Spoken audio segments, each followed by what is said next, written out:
Hello students, today let us start with the next topic of our chapter carbon and its compound. And the question is, what are organic compounds? See, ये बहुत ही important question है और जब तक हम इसको समझ नहीं लेते, जो नेक्स्ट हमारे ऑर्गेनिक कंपाउंड्स के जितने भी क्वेश्चंस हैं वो उनको सॉल्व करना आसान नहीं होगा। और ऑर्गेनिक कंपाउंड्स का ओरिजिन क्या है, क्या क्या डिफरेंट थ्योरीज थी, वो हम इस टॉपिक में डिस्कस करने जा रहे हैं। सबसे पहले देखिए आप, in the ancient time there were three major sources of naturally occurring substances. What were those? There were the minerals, there were the plants and there were the animals. So minerals, plants and animals were the three major sources of naturally occurring substances. मतलब उन दोनों में ये माना जाता था कि अगर नेचुरली हमें नेचर से अगर मान लो कुछ भी प्राप्त होता है, कुछ भी सब्सटेंसेस प्राप्त होते हैं, उसके सोर्स ये तीन थे: minerals, plants and animals. Then in the 18th century you can say that these compounds were divided as organic and inorganic. So we'll talk about what are the major differences between organic and inorganic compound. सबसे पहले organic compound क्या होते हैं? इनको isolate या तो directly किया जाता था या फिर इनडायरेक्टली। कहाँ से? From living organisms. मतलब ऑर्गेनिक का जो है लिंक लिविंग ऑर्गेनिजम्स के साथ, ज़्यादातर इसको इसके साथ ही कोरिलेट किया गया। और वो लिविंग ऑर्गेनिजम्स क्या हो सकते हैं बच्चों? Either they can be animals और they can be plants. So organic compounds they are isolated, यानी उनको प्राप्त किया जाता है या तो डायरेक्टली या फिर इनडायरेक्टली। कहाँ से? लिविंग ऑर्गेनिज्म से, एनिमल्स और plants. Now let us talk about inorganic compounds. Isolate तो इनको भी किया जाता है, इनको भी बनाया जाता है, इनको भी प्राप्त किया जाता है। कहाँ से? लिविंग से नहीं, नॉन लिविंग सोर्सेस। और वो क्या थे? वो रॉक्स थे और वो मिनरल्स थे। ये लिविंग मतलब ये आप कह लीजिए ये नॉन लिविंग सोर्स से हमें आइसोलेट किए जाते हैं इनको, इनऑर्गेनिक कंपाउंड्स को। और जो नेक्स्ट डिफरेंस है, जो अगला डिफरेंस है इनके बीच में, वो हम इनके कुछ एग्जांपल्स कंसिडर करते हैं। इसके एग्जांपल में बच्चों urea, then we have sugar, we have oils, fats, dyes, proteins, vitamins.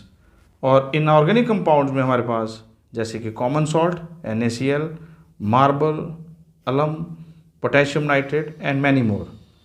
So if we define now what is an organic chemistry, so हम कहेंगे ये ब्रांच ऑफ केमिस्ट्री है, ब्रांच ऑफ केमिस्ट्री है that deals with study of these compounds. What do you mean by these compounds? Compound like urea, compound like sugar, oil, or you can also say that these means which are isolated directly or indirectly from animals or plants.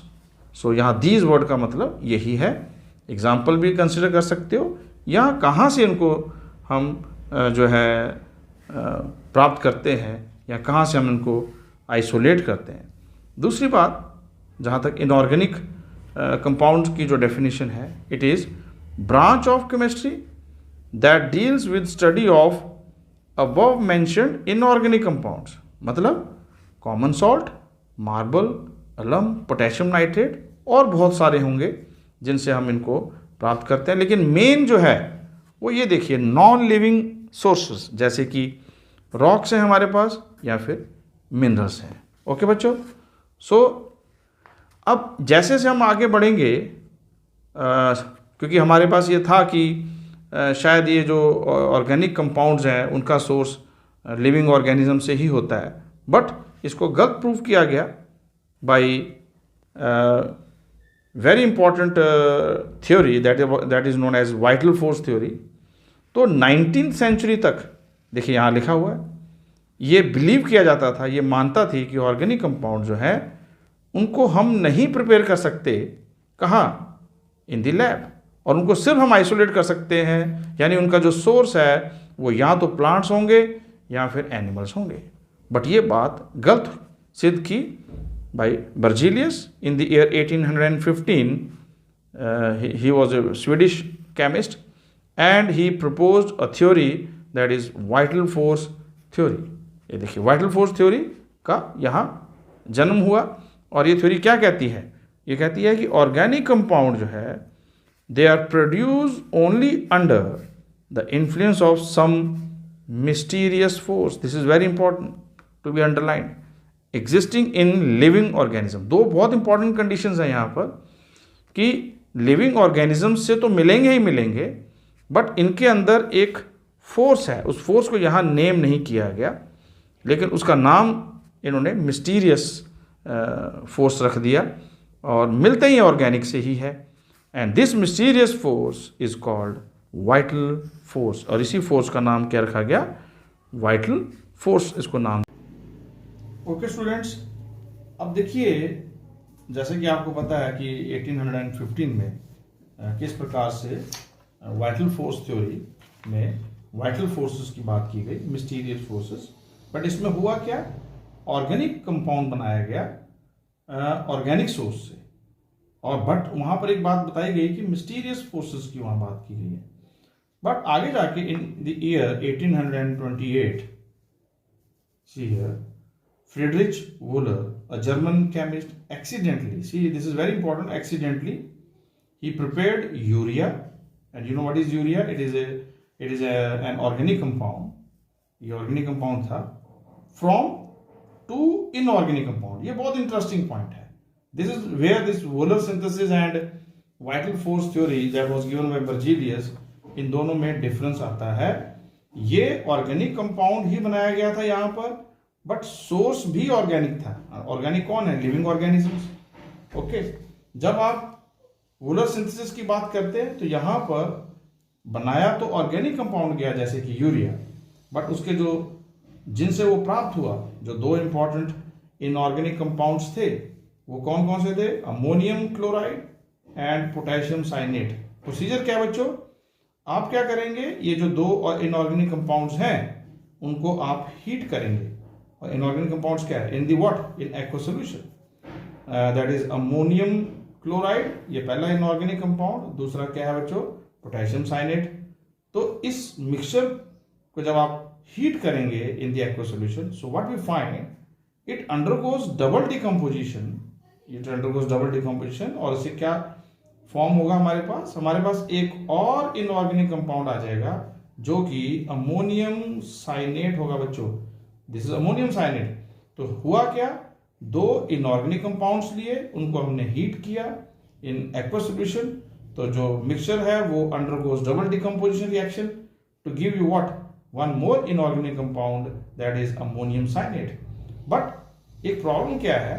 ये जो ammonium cyanate प्राप्त हुआ ये unstable होगा और इसीलिए इसको जो है फर्दर हीटिंग करने के बाद और भी हीट करेंगे so it will go rearrangement. ये आपने सीक्वेंस याद रखनी है बच्चों इस चीज का. दोबारा से दो इनऑर्गेनिक कंपाउंड अमोनियम क्लोराइड और पोटेशियम साइनेट लिए गए, उनको एक्वा सॉल्यूशन में हीट किया गया. उससे हमारे पास डबल डिकम्पोजिशन के बाद एक और इनऑर्गेनिक कंपाउंड प्राप्त हुआ जो कि अमोनियम साइनेट है. और वो क्योंकि अनस्टेबल है, फर्दर हीटिंग करने से it will go rearrangement reaction to form well known organic compound that is urea. So ये हमें यूरिया प्राप्त हो जाएगा. अब इसका देखिए प्रोसीजर के बाद इसका केमिकल रिएक्शन कैसा होगा.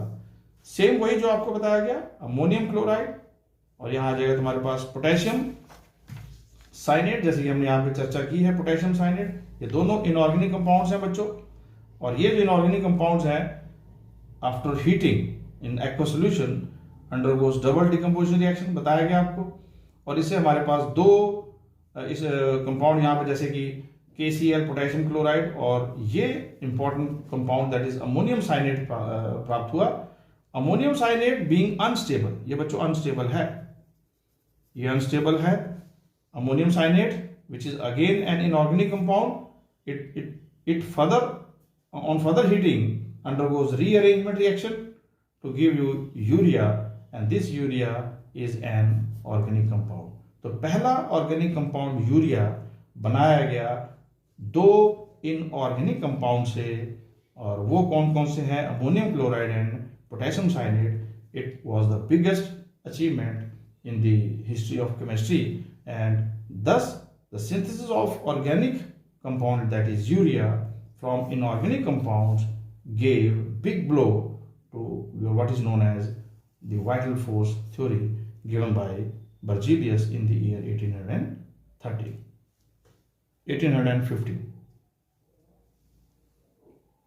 ओके बच्चों, अब नेक्स्ट सेशन में हम लोग ऑर्गेनिक कंपाउंड्स क्या होते हैं, उनको अलग अलग उनका नॉमेनक्लेचर और कैसे वो जो है प्रिपेयर किए जाते हैं, उनके फंक्शनल ग्रुप्स क्या क्या हैं और अल्काइल ग्रुप क्या है, ये सब जो है हम अपकमिंग क्लासेस में कवर करेंगे. Keep watching.